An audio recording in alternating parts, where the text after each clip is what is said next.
মার্কেটে large cap ইন্ডেক্সেও যেমন correction এসেছে, কিন্তু সব থেকে রিটেল ট্রেডার মানে আমার আপনার পোর্টফোলিও যদি দেখেন, সব থেকে বেশি আঘাত লেগেছে মিড ক্যাপ স্মল ক্যাপ জাতীয় ইন্ডেক্সে বা স্টকগুলোতে। স্পেশালি কিছু কিছু স্টক তো উপর থেকে 35%, 40%, 50% পর্যন্ত কারেক্ট করেছে। আমাদের তখন একটাই প্রশ্ন সবার মনে উঠে আসে, এখনই কি মানে এবার ঘুরে দাঁড়াবে কি, বা কখন ঘুরে দাঁড়াবে বাজার, নাকি এই পেন, এই যে পেন চলছে, এই ফেজটা আরও ত্বরান্বিত হবে এবং আরও অনেক মাস ধরে চলবে। আজকে এই ভিডিওতে আমি সেই প্রশ্নের উত্তর খোঁজার চেষ্টা করব, কিছু কারণ আপনাদের সামনে তুলে ধরব, প্লাস সব কটা ইন্ডেক্স নিয়ে আলোচনা করব, স্মল ক্যাপ, মিড ক্যাপ, এবং আসলে বাজারে হচ্ছেটা কি, ইউএস মার্কেটে কি হচ্ছে সেটা জানাও আমাদের দরকার, সেটা নিয়েও আলোচনা করব। তারপর as a trader Sanjay, as a trader এবং সঞ্জয় অ্যাজ আ ইনভেস্টার এখন আমি কি করছি তা নিয়েও ডিটেলসে বলবো। এই ভিডিওটাকে শেষ পর্যন্ত অবশ্যই দেখবেন। ভিডিওকে ভালো লাগলে একটু লাইক শেয়ার অবশ্যই করে দেবেন। আর আমি একটা প্ল্যান করেছি যে নেক্সট উইক আপনাদের সামনে কোনো একটা রাতের দিকে বা উইকেন্ডে আপনাদের সাথে আসব, যেখানে আপনাদের ডাইরেক্ট প্রশ্নোত্তর নিয়ে আলোচনা করব। কারণ অনেকের এই পড়ন্ত বাজারে অনেক প্রশ্ন থাকে, সেসব নিয়ে একটু আলোচনা করব। যদি চান প্লিজ নিচে লিখবেন যে আপনারা ওই লাইভ কিউএনএ ক্লাস বা একটা সেশন চান কিনা। চলুন শুরু করি। প্রথমে নিফটিকে যদি দেখেন বা সেন্সেক্সকে দেখেন, উপর থেকে 12-13% মতো কারেকশন হয়ে আছে। এবার 12-13% কারেকশন কিন্তু এমন কোনো বড় ব্যাপার নয়, যেখানে 2023-24 বছরে প্রায় গড়ে 40%, 30% করে রিটার্ন ইন্ডেক্স দিয়ে এসেছে, সেখানে যদি 12% কারেকশন হয় এমন কিছু বড় ব্যাপার নয়। প্রশ্ন হলো স্মল ক্যাপ, আচ্ছা স্মল ক্যাপ মিড ক্যাপে কত হয়েছে, স্মল ক্যাপের বলে তারপর আমি যে প্রশ্নটা বলছিলাম সেটা বলবো, তাহলে তার মানে ভারী কতটা আমাদের বুঝতে পারবেন। স্মল ক্যাপ ইন্ডেক্স যদি দেখেন, আমার আগে থেকে মাপা আছে, তাও আপনাদের সামনে একবার একবার মেপে দিই মানে কত গেছে। আমি যদি এই টপের, এই সেপ্টেম্বরে যে টপ করেছিল সেখান থেকে যদি দেখি, মোটামুটি মোটামুটি 24%-এর মতো কিন্তু স্মল ক্যাপ ইন্ডেক্স কারেক্ট হয়েছে, স্মল ক্যাপ 250 ইন্ডেক্স। তার মানে থিওরিটিক্যালি 20%-এর বেশি হলে, এটা আমি বলছি না, 20%-এর বেশি হলেই তাকে কিন্তু বিয়ার মার্কেট বলে, বিয়ার ফেজ শুরু হয়ে গেছে বলা হয়। তাহলে স্মল ক্যাপ ইন্ডেক্স বা স্মল ক্যাপ স্টকগুলোতে কিন্তু এখন টেকনিক্যালি বা থিওরিটিক্যালি বিয়ার ফেজ চলছে, এটা আমি বলছি না। অনেকে বলবেন এই তো ভয় দেখাতে এসে গেছেন। ভয় কেন দেখাবো, যা ফ্যাক্ট, ফ্যাক্ট নিয়ে কথা বললে সেটা ভয় দেখানো কি, ফ্যাক্ট নিয়েই তো বলছি। আপনাদের তো আজকে থেকে বলছি না, যারা আমার চ্যানেল ফলো করেন মনে করে দেখুন, 3 সপ্তাহ আগে আমি বলেছি বেয়ার মার্কেট প্রায় শুরু, 3 সপ্তাহ আগে এই ভিডিওটা দেখেন। তারপর 3 সপ্তাহ আগেও বলেছি মার্কেট ক্র্যাশ চলতে থাকবে, আরো সস্তায় পাওয়া যাবে শেয়ার, এইগুলো নিয়ে আলোচনা করেছি। আরও যদি আমার পিছনের ভিডিওতে যান, আমি বিগত 3-4-6 মাস থেকে বলছি যে এখন আমি সুইং ট্রেডিং পোর্টফোলিও জিরো করে দিয়েছি, মনে আছে? হ্যাঁ, তো এই ব্যাপারগুলো বলেছিলাম। হ্যাঁ, ইনভেস্টার সঞ্জয়ের তো একটু আলাদা অ্যাপ্রোচ থাকবে, সেটা নিয়ে আসবো, কিন্তু ট্রেডিংয়ের একটু কি ব্যাপার তা নিয়েও বলবো। কিন্তু এগুলো অনেক আগে থেকে আপনাদের অ্যালার্ট করা ছিল। তখন হয়তো কমেন্টে অনেকে অনেক বলেছেন না কাল থেকে বাজার ঘুরে যাবে, তারপর এখন দেখছেনই কি হচ্ছে। থিওরিটিক্যালি স্মল ক্যাপ ইন্ডেক্স কিন্তু বিয়ার মার্কেটে প্রবেশ করেছে। মিড ক্যাপ ইন্ডেক্স দেখি, স্মল ক্যাপ ইন্ডেক্স তো সঞ্জয় দেখলে, একটু মিড ক্যাপটা দেখো। ঠিক আছে, মিড ক্যাপ দেখছি। মিড ক্যাপ যদি সেপ্টেম্বরের টপ থেকে দেখেন, তাহলে মোটামুটি টপ করেছে 19%-এর মতো, আজকে যদি দেখেন ওই 19%-এর মতো চলছে, আর 1% বাকি থিওরিটিক্যালি বিয়ার মার্কেটে যেতে। কিন্তু আমি আপনি সবাই জানেন যেখানে রিটেল ইনভেস্টাররা বেশি ছিল, যেমন পিএসইউ স্টক, এইসবে কিন্তু অলরেডি সেই স্টকগুলো 20%-এর অনেক অনেক বেশি কারেক্ট করে গেছে। এবার প্রবলেম যেটা হলো সেটা নিয়ে বলি, প্রবলেমটা কি হলো সেটা নিয়ে বলি। ধরুন স্মল ক্যাপ বা নিফটি জারি রাখুন, যারা যারা আমরা যারা রিটেল ট্রেডাররা বা রিটেল ইনভেস্টাররা যারা এসেছিলেন আফটার কোভিড, তারা কিন্তু এরকম পতনের সাথে, এবং পতনটা ক্রমাগত চলছে এবং রিকভারি করছে না, এই বাজারের নেচারের সাথে অবহিত নন। বা অবহিত ছিলেন না। যদিও যারা এই চ্যানেল ফলো করেন তাদের পই পই করে বলে আসছি, বাজার শুধুমাত্র বুল মার্কেট নয়, এখানে সাইডওয়েজ মার্কেটও চলে, একবার ডাউন টার্নও আসবে, তার জন্য প্রস্তুত থাকুন। কিন্তু তাও আমরা কি দেখেছি, যখন 2024-এও প্রথম দিকে বাজার চলতো, বাজার হয়তো পড়তো, সাথে সাথে আবার রিকভারি করে আবার হাই, নতুন একটা হাই তৈরি করে নিত, আবার হয়তো একটু পড়লো, আবার একটা হাই তৈরি করে নিল। তার মানে কি, আমরা যে কোনো জায়গাতেই ঢুকি না কেন, এই যে পতনটাকে, তখন আমরা বলতাম বাহ, বাজারে তো পতন এসছে, চলো আরো বেশি করে ইনভেস্ট করি, এবং মানে বা ট্রেডিং এর জন্য সুইং ট্রেডিং করি। এই পতনশীল মার্কেটে আমরা ঢুকতাম এবং কিছুদিনের মধ্যেই উপরের দাম পেয়ে যেতাম, বেশ মজায় থাকতাম।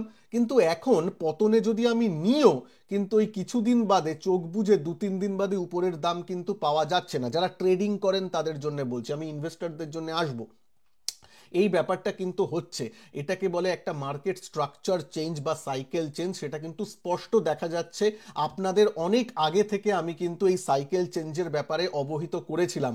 প্লিজ ভিডিওর নিচে আপনারা কমেন্ট করে জানাবেন, যারা আমার চ্যানেলের একদম মানে কোর ফলোয়ার, তাদের থেকে আমি অ্যান্সার আশা করব যে সাইকেল চেঞ্জের ব্যাপারটা আপনাদের 4-5 মাস 6 মাস আগে থেকে বলেছিলাম। কিন্তু যাই হোক, এবার বলেছিলে সঞ্জয়, ঠিক আছে, এবার এখন বলো এখন কি করব, সেটাই তো মেন, তাই তো? ঠিক আছে, এইটা যদি অ্যান্সারটা চান, ভিডিওটা পজ করে একটু লাইক করে দিন প্লিজ, আর একটা কমেন্ট করে দিন, একটা লাইক আপনাদের থেকে চাই। চ্যানেলে নতুন যারা আছেন, চ্যানেলকে সাবস্ক্রাইব করে বেল আইকনকে প্রেস করে দেবেন, যাতে এর উপর আমি যখন আরো নতুন ভিডিও আনবো, সেই ভিডিওগুলো আপনার কাছে পৌঁছে যায়। আচ্ছা, প্রবলেমটা হলো এখন কি, এখন আমি যেটা বলি, এখন ট্রেডার আর ইনভেস্টার দুজনের কি, মানে আমি হলে কি করছি সেটা বলছি। প্রথম কথা বলি, আমি কোনো রকম এখানে এই ভিডিওর মাধ্যমে কোনো রকম ফিনান্সিয়াল অ্যাডভাইস দিতে আসিনি, কোনো রকম প্রেডিকশন করা বা আপনি এটা করুন ওটা করুন এসব কিচ্ছু বলছি না, কোনো রকম অ্যাডভাইস নয়। আমি কি করছি সেটা আমি বলতেই পারি, আমি ইউটিউবের, মানে আপনারা তো আমার দর্শক, একটু আশা করেন যে আমি কি করছি সেটা আমি আপনাদের বলছি।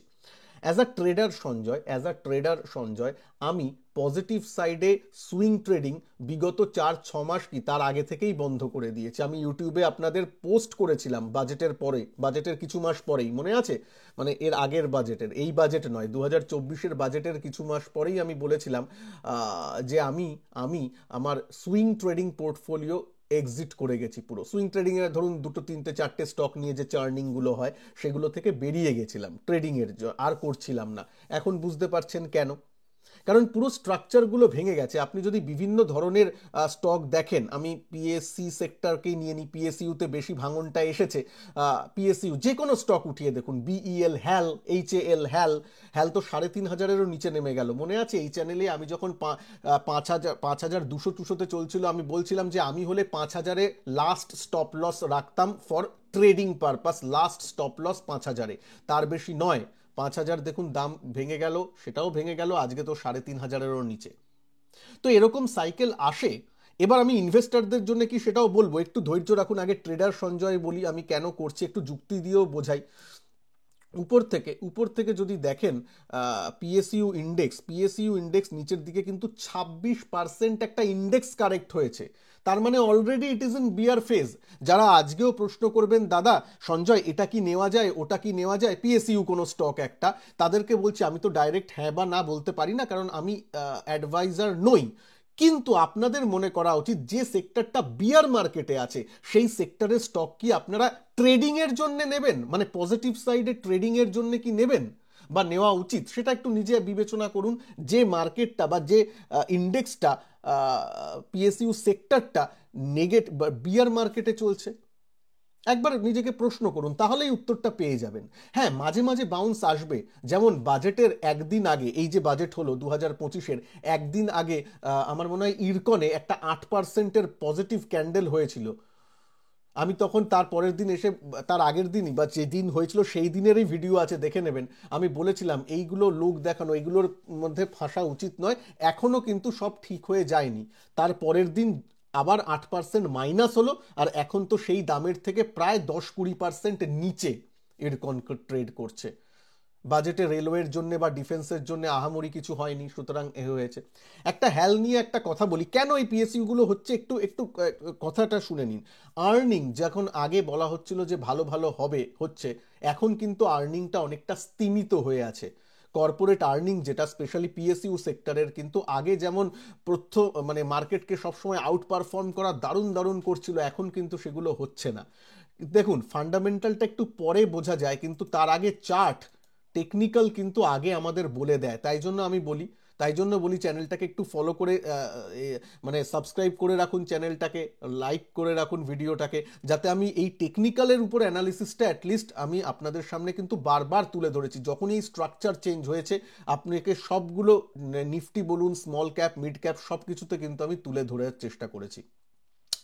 আচ্ছা, সেটা আরেকটা ছোট্ট একটা উদাহরণ দিই হ্যাল নিয়ে একটু যখন বলছি। হ্যালের আপনারা এখন জানেন যে ব্যাঙ্গালোর এখন খুব ওই রাশিয়ার ফাইটার জেট এবং ইউএস এর ফাইটার জেট কোনটা কি নেবে সেসব নিয়ে আলোচনা হচ্ছে, মানে একটা এয়ার শো হচ্ছে ইন্ডিয়ার, হয়েছিল, মানে হচ্ছে, তার জন্য একটা কথাবার্তা চলছে, এইসবগুলো খুব এখন নিউজে আছে।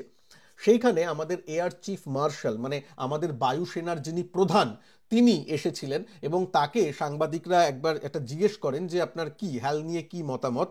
উনি খুব খারাপ মন্তব্য করেছিলেন, বলেছিলেন আই এম ভেরি ডিসঅ্যাপয়েন্টেড, কারণ মানে হ্যাল অনেক ডেডলাইন মিস করেছে।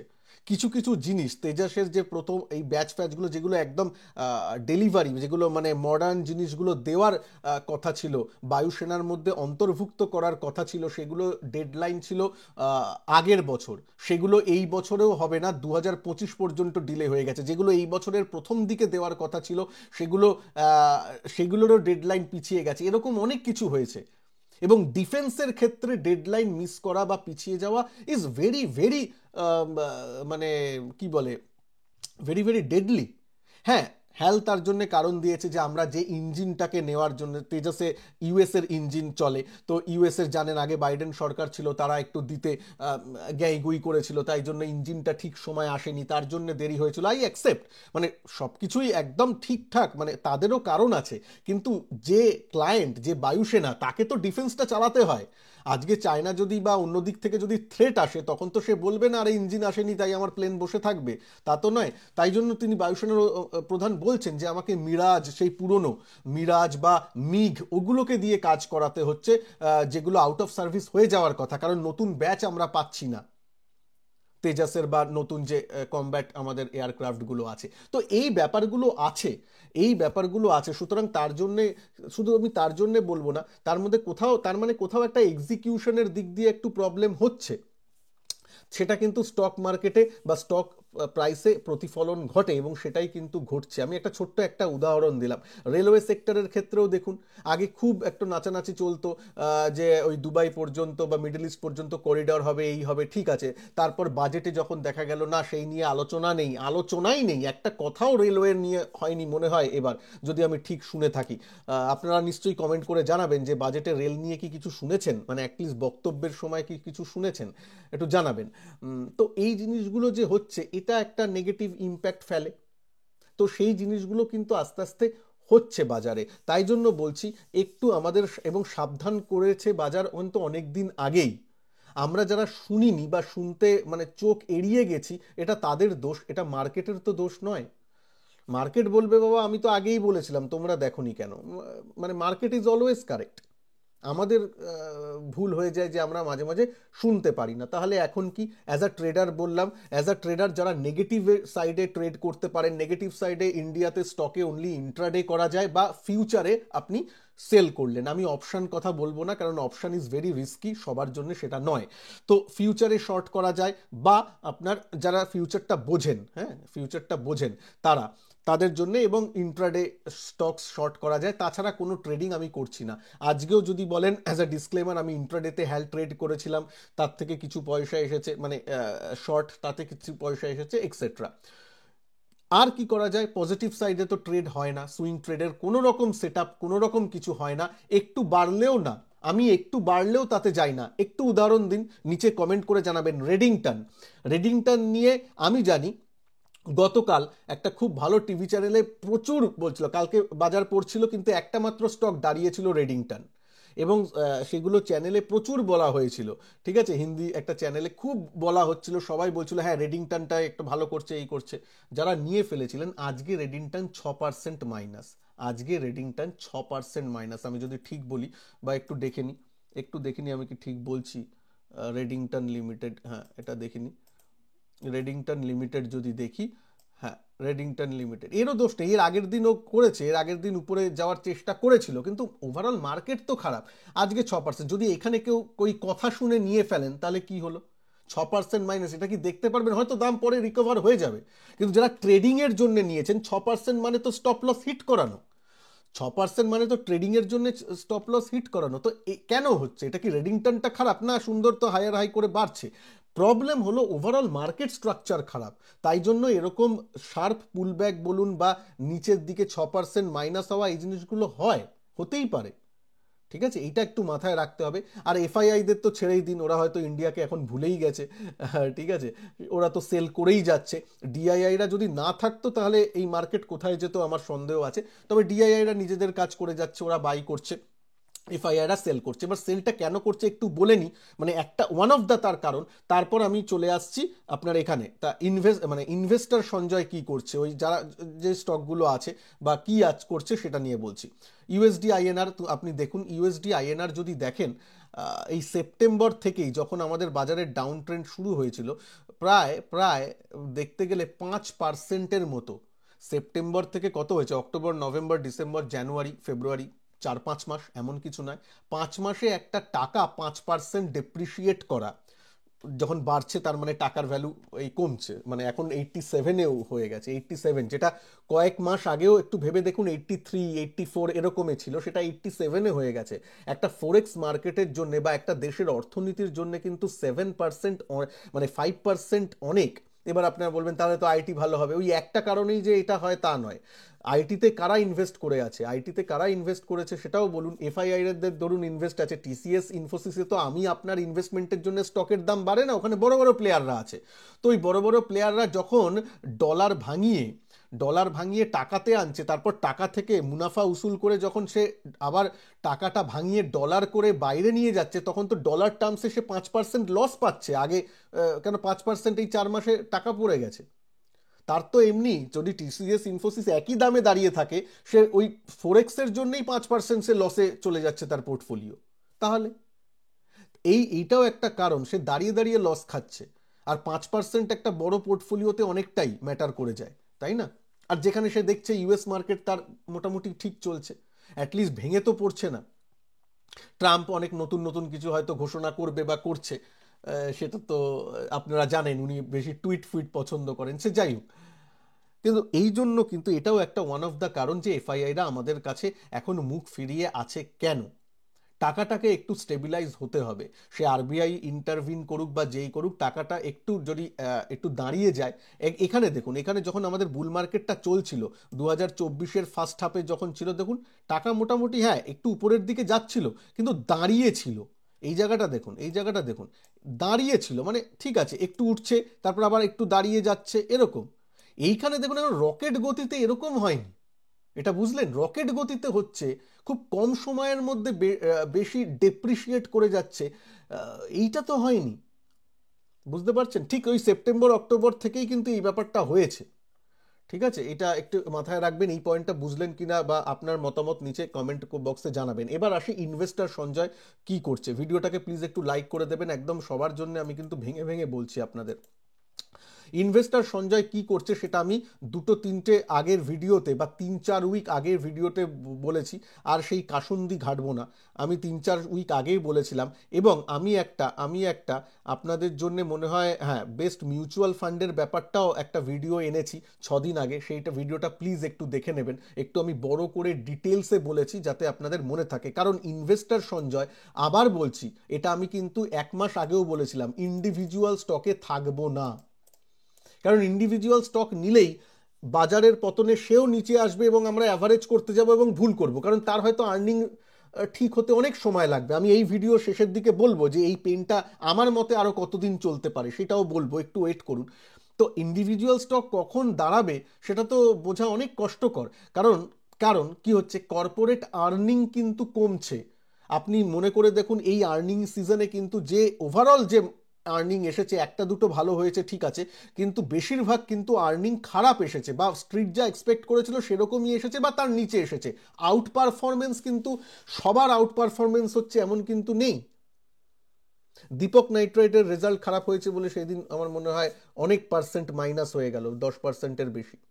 তো এই ব্যাপারগুলো হয়েছে যেহেতু কর্পোরেট আর্নিং বাড়ছে না, কর্পোরেট আর্নিংয়ে পজিটিভ সারপ্রাইজ আসছে না, তাই জন্য ইন্ডিভিজুয়াল স্টক কখন ঘুরে দাঁড়াবে আমি তো জানি না। তাই জন্য যে বিজনেসটা আমি খুব ভালো বুঝি, যে বিজনেসে আমি নিজে নিজে তার ক্লায়েন্ট, আমি শুধুমাত্র সেই সব বিজনেসে আছি। উদাহরণ উদাহরণ আমি যেটা খুব ভালো বুঝি, যেমন সিডিএসএল, আমি ডিম্যাট অ্যাকাউন্টটা বুঝি কারণ আমি শেয়ার ট্রেড করি, আমার পয়সা দিয়েই ডিম্যাটে ওই চার্জ ফার্জগুলো নেয়, সুতরাং ঠিক আছে। আজ এবং মনোপলি প্রায় মনোপলি বিজনেস, এবং আজ থেকে 10 বছর বাদেও যদি ওর মানে এই মনোপলি ডিওপলি এটাই থাকে, 10 বছর বাদে তো এর শেয়ার বাজার উঠে যাবে না, সুতরাং ডিমেটে ট্রানজ্যাকশন বাড়বে।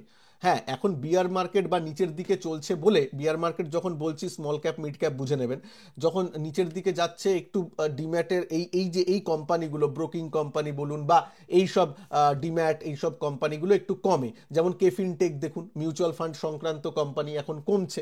এগুলো হতে পারে, এগুলো বুল মার্কেটে আবার এরাই বাড়ে, ঠিক আছে, কিন্তু ডিম্যাট ব্যাপারটা জিরো হয়ে যাবে না। তাই জন্য আমি যখন কমে আসবে তখন মাঝে মাঝে একটু ইনভেস্ট করবো, দ্যাটস ইট। যেহেতু এর ফান্ডামেন্টালটার প্রতি আমার বিশ্বাস আছে এবং আমি ব্যবসাটা বুঝি, ব্যাস, তার জন্য অন্য কিছুতে তো আমি করছি না। আর আমি ইন্ডিভিজুয়াল স্টক নেওয়ার একদম পরিপন্থী এই মার্কেটে। আমি কি করব, আমি কি করছি সেটা হচ্ছে মেন লেভেলে, যে লেভেলগুলো আপনাদের সাথে আগেও আমি শেয়ার করেছি, আগের ভিডিও দেখে নেবেন, আমি সেই ভিডিওটার লিঙ্ক এই ভিডিওর শেষে দিয়ে দেবো। আমি কিন্তু কিছু কিছু অ্যাড করছি, কিছু কিছু মিউচুয়াল ফান্ড আমি ইনভেস্ট করছি, ঠিক আছে। আমি বলেছিলাম যে এই যে এখন যদি দেখেন এই 22,800, আমি এখানেই মনে হয় ডাক টাক টেনেছিলাম 22,700-500-তে, এখানে আমি 30% হলে ইনভেস্ট করব। আবার যদি নিচে আসে, সেই নিচেটা 800 বা 22,800 বা 22,700 ভেঙে গেলে আমি পরের লেভেলগুলো নিয়ে আলোচনা করব, সেখানে আমি ইনভেস্ট করব মিউচুয়াল ফান্ডে। এবং একবারে না, 1,00,000 টাকা যদি নিবেশ যোগ্য থাকে, আমি তার 30%, 40% ইনভেস্ট করছি, বাদ বাকি 30, 40, 50% হাতে রাখছি, কারণ মার্কেটে এরকম নিচের দিকে অনেক দিন পর্যন্ত চলতে থাকতে পারে। এবং এখানে বলি তাহলে আমি কি করছি, ইনভেস্টর সঞ্জয় ইন্ডিভিজুয়াল স্টক নয়, শুধুমাত্র মিউচুয়াল ফান্ডের মাধ্যমে আমি ইনভেস্ট করছি, তাও প্রত্যেক দিন ওই প্রত্যেক সপ্তাহে তা নয়, মানে এসআইপি চলছে যা, ঠিক আছে, লামসামের যে ব্যাপার সেটা ক্রিটিক্যাল লেভেল 22,700, আবার যদি 22,700 ভেঙে যায় তাহলে নিচের আবার লেভেল, ঠিক আছে, সেই লেভেলগুলো আলোচনা করে দেবো যখন ভাঙবে, ওরকম, বোঝা গেল। এইবার আমার মতে এই পেন কতক্ষণ থাকতে পারে, দেখুন, আমাদের একটা বদভ্যাস হয়ে গেছে, সেই বদভ্যাসটা প্রথমে ছাড়তে হবে। সেটা হলো, বাজার তো এরকম পড়ছে, এক সময় দাঁড়াবে, হ্যাঁ আমিও জানি আপনিও জানেন, এক সময় দাঁড়িয়ে যাবে, সে এখানে হতে পারে, আর এর থেকে 10% নিচে হতে পারে, কিন্তু এক সময় তো দাঁড়াবে।